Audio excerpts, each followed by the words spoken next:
Santapan Harian Sabtu 21 Mei 2022.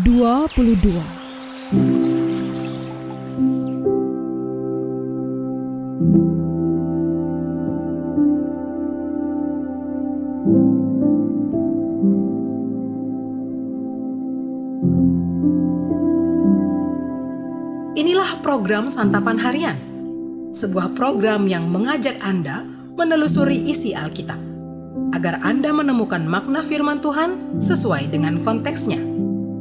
Santapan Harian tertuju bagi Anda yang ingin memiliki kehidupan rohani yang segar, kuat, dan sigap.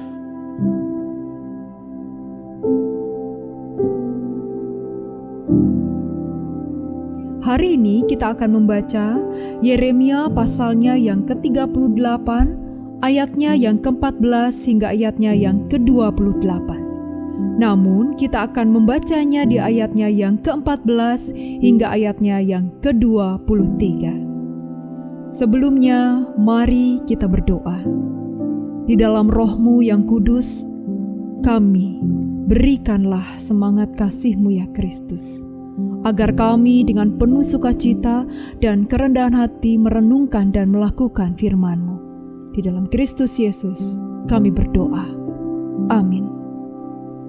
Yeremia 38 ayat 14 sampai 23. Raja Zedekia menyuruh orang membawa Nabi Yeremia kepadanya di pintu yang ketiga pada rumah Tuhan. Berkatalah raja kepada Yeremia, "Aku mau menanyakan sesuatu kepadamu. Janganlah sembunyikan apa-apa kepadaku."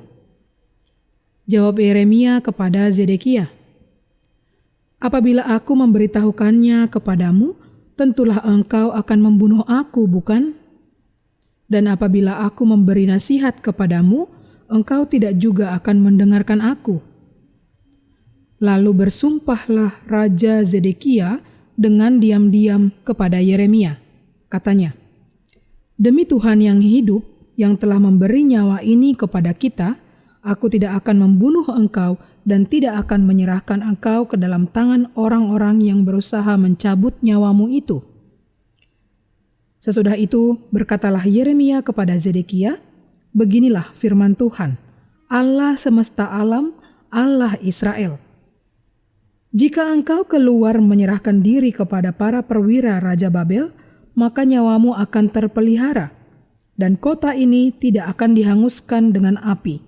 Engkau dengan keluargamu akan hidup.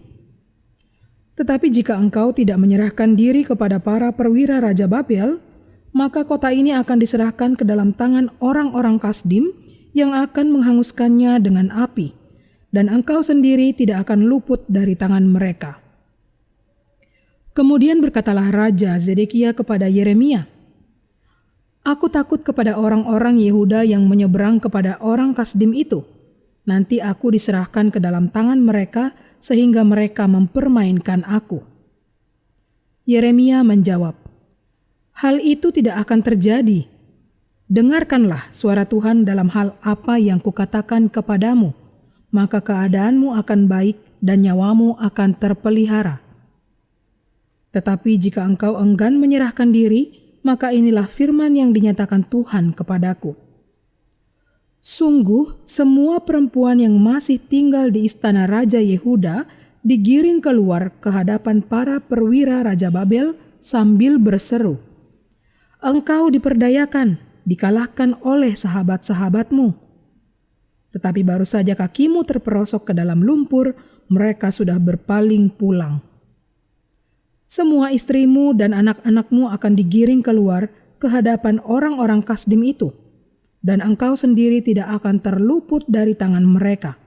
Tetapi engkau akan tertangkap oleh Raja Babel, dan kota ini akan dihanguskan dengan api."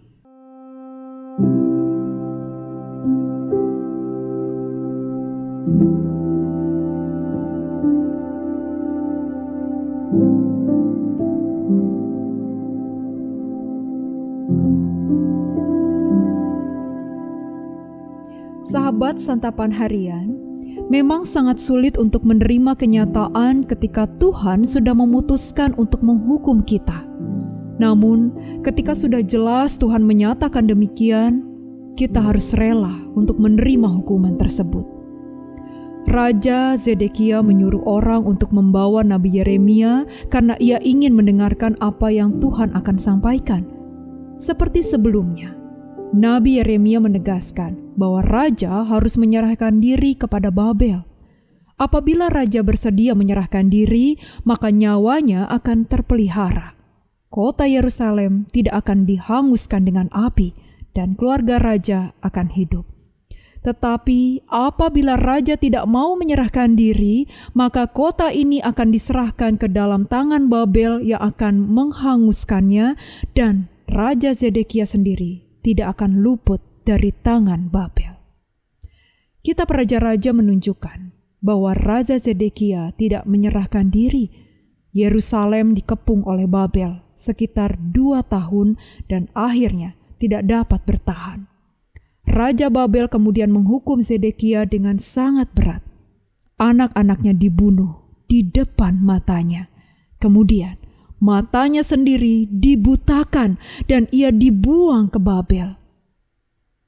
Rumah Tuhan, rumah raja, dan semua rumah di Yerusalem dibakar dengan api.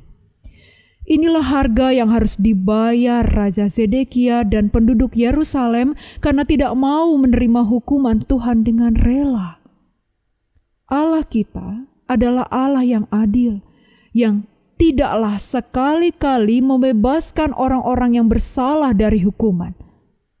Jika Tuhan sudah memutuskan untuk menghukum kita karena dosa kita, maka hal terbaik yang dapat kita lakukan adalah dengan rela menerima hukuman tersebut, seberat apapun hukuman itu. Ketika kita masih tidak rela dan tidak mau menuruti peringatan Tuhan, jangan kaget ketika hukuman yang akan menimpa kita menjadi semakin berat. Memang hukuman Tuhan kadang merupakan hukuman yang sangat berat, tetapi hukumannya akan menjadi lebih berat lagi jika kita tidak rela untuk dihukum. Mari, belajarlah untuk rela dihukum ketika kita memang bersalah. Mari kita berdoa. Dari lembah sengsara kami berseru kepadamu ya Kristus. Jikalau kesalahan kami terus teringat oleh-Mu, tak dapat kami bertahan. Ampuni dan kasihanilah kami ya Kristus. Mampukanlah kami dengan tulus hati menerima didikan-Mu. Di dalam nama-Mu, Yesus Kristus, yang menguatkan dan meneguhkan hati kami. Amin.